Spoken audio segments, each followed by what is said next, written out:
Nous sommes à Kinshasa, capitale de la République démocratique du Congo, une ville de près de 20 millions d'âmes.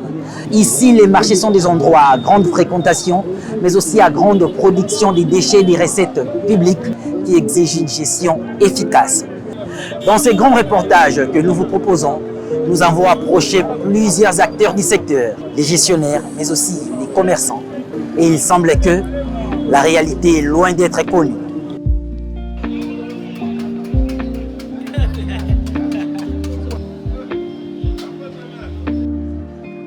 Un matin du mois de juillet 2021, Kinshasa se réveille sous le choc. La puissante administratrice générale du deuxième grand marché de la capitale, 18 ans de règne, Fatouma Manganza est décédée. Tout juste 2 mois après son éjection de son fauteuil de chef par les élus provinciaux accusés de mégestion et détournement des deniers publics. Autour des causes de sa disparition, les spéculations iront bon train des plus réalistes aux plus loufoques. Pour une certaine opinion, le mystère reste entier. Comme d'autres centres commerciaux quinois importants, la gestion de ces lieux de négoce mouvementés, 23 hectares et des milliers de vendeurs, nichés vers l'est de la ville, a demeuré dans les viseurs de plusieurs observateurs. Un an après la chute vertigineuse de l'administration Manganza, clouée au pilori, les soupçons des mégestions persistent, mais pas qu'ici.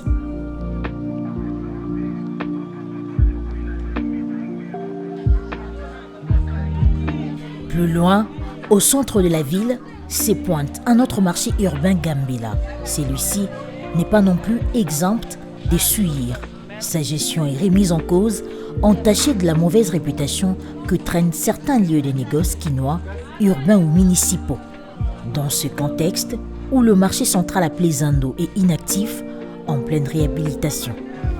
Très souvent, les relations administrateurs et vendeurs dans cette catégorie des centres commerciaux de Kinshasa sont agitées. Et la presse n'est pas vue des bons œils par les premiers, bien accueillis par les seconds. Au marché de la Liberté, 1 heure après les conciliabules, avec la direction, nous obtenons le droit de tournage. Sauf qu'à nos trousses, un accompagnateur en charge de surveiller nos faits et gestes. Y a-t-il à avoir peur? À sa vue, les vendeurs sont hésitants face à la caméra. Ils les connaissent assurément et s'y refusent vraisemblablement des querelles ou peut-être d'autres sanctions plus graves.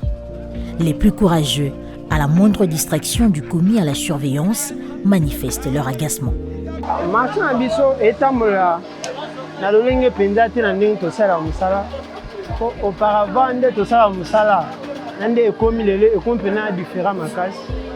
Pourquoi taxe mati makasi par rapport à ndenge zalaka to travailler pe bien soko salité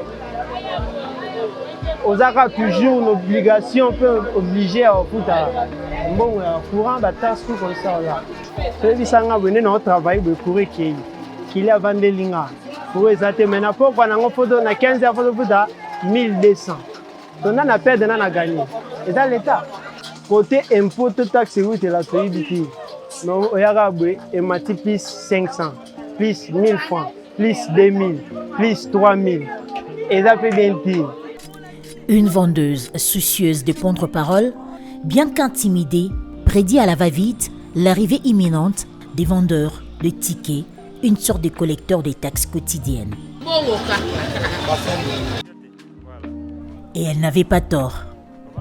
Les confidences se succèdent le long de ces pavillons. D'abord, une allégation surprenante sortie d'un turbulent employé du marché rencontré au hasard. Sous l'ancienne administration, une importante partie de recettes aurait eu pour bénéficiaire une influente famille sans la nommer, tout en nous renvoyant à la devinette.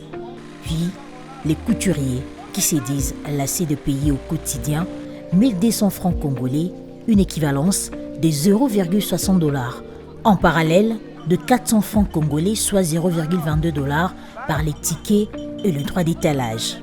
Des chiffres qui varient légèrement d'un marché à un autre. Jusque-là, pas d'inquiétude majeure sur la destination finale de ces taxes et autres frais lorsque rentre en scène la REGEMCA,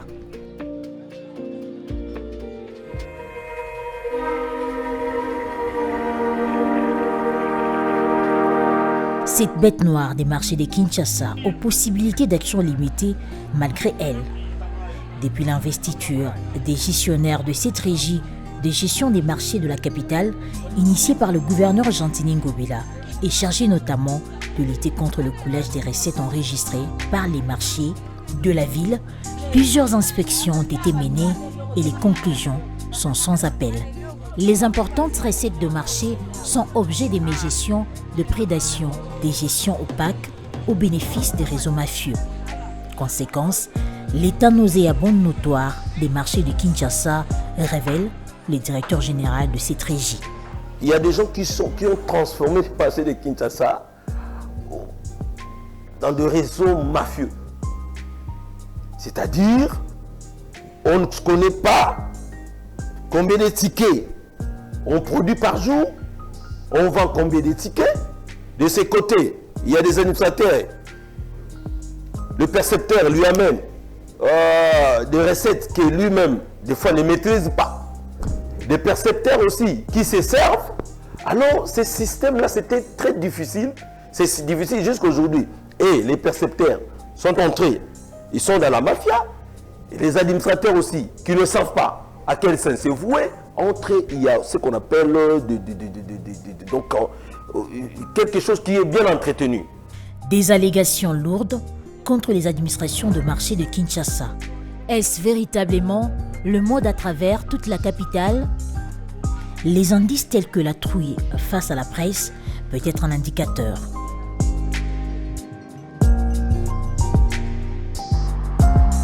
Direction Port Gafoura à Maluku, cette commune urbano-rurale à l'extrême est de Kinshasa. 1h30 de route. Au large, les collines, l'interminable verdure, le majestueux fleuve Congo tapis dans ses rivages. Un ciel gris, annonciateur d'une pluie imminente. Au final, c'est une brune qui nous a arrosés.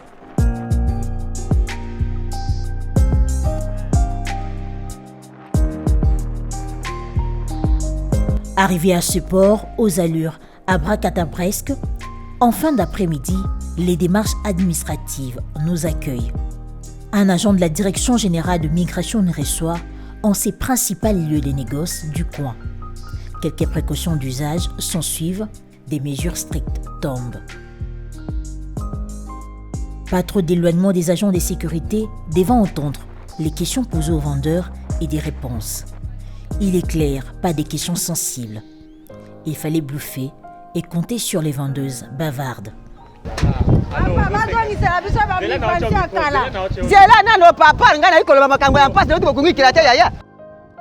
Très peu de confidences sortiront de Maluku.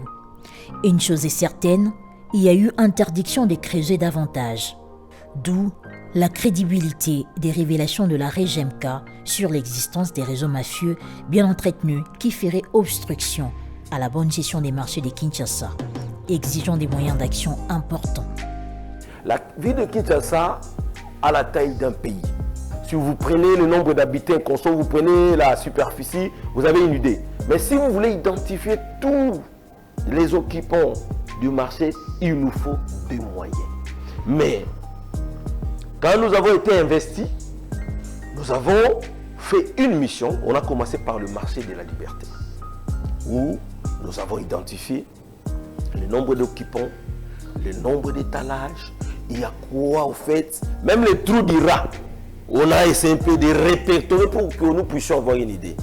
Après avoir identifié les occupants et les patrimoines, vous serez à mesure de mettre fin même au coulage de recettes. Parce que le marché sont bités à un problème. Le marché, si la REGEMK était outillée,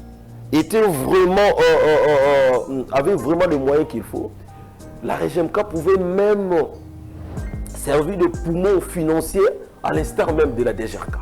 Parce que le marché de Kinshasa produit de l'argent. Vraiment de l'argent. Mais il y a une mégestion qui ne dit pas son nom. Et pour mettre fin à cette mégestion-là, il faut que la REGEMK puisse bien faire son travail. À l'opposé de cette thèse, s'épose celle de l'administrateur du marché Gambela. Il rejette la faiblesse de la gestion des marchés quinois, non pas forcément à la mégestion, mais plutôt au manque des moyens financiers. Notre volonté, ce n'est pas de voir le marché à l'état où il se trouve, c'est d'améliorer davantage. Là, nous n'avons pas de moyens. C'est les moyens qui nous manquent de faire ce que nous pensons faire. Et au gangstérisme de certaines autorités publiques qui s'adonnent à la spoliation des terrains appartenant au marché Gambela y compris. Toutes ces maisons que vous voyez derrière là, c'est la spoliation des autorités congolaises qui ont mis les Libanais. Ils ont construit ces bâtiments-là et ils font louer ailleurs qu'au marché. Pour que construire ces bâtiments-là, ils ont construit sans pour se référer au marché Gambela. C'est l'espace qui appartenait au marché Gambela. Mais il y a eu des hommes forts qui sont venus avec les Libanais et les Indiens et les Pakistanais. Ils ont construit sans pour autant nous consulter. Avec 3500 tables, dont le nombre des selles inoccupées n'est pas connu et des recettes mensuelles de plus ou moins 20 000 $ américains avec des répartitions opaques dans un contexte d'absence des véhicules appropriés pour évacuation des immondices, la thèse des manques de moyens financiers pour une gestion efficace du marché Gambela a du mal à passer. Entre-temps, les réseaux mafieux épinglés par la RGMK, s'il existe, continuent de faire la loi. Les marchés quinois, eux, restent répugnants et les vendeurs surexploités.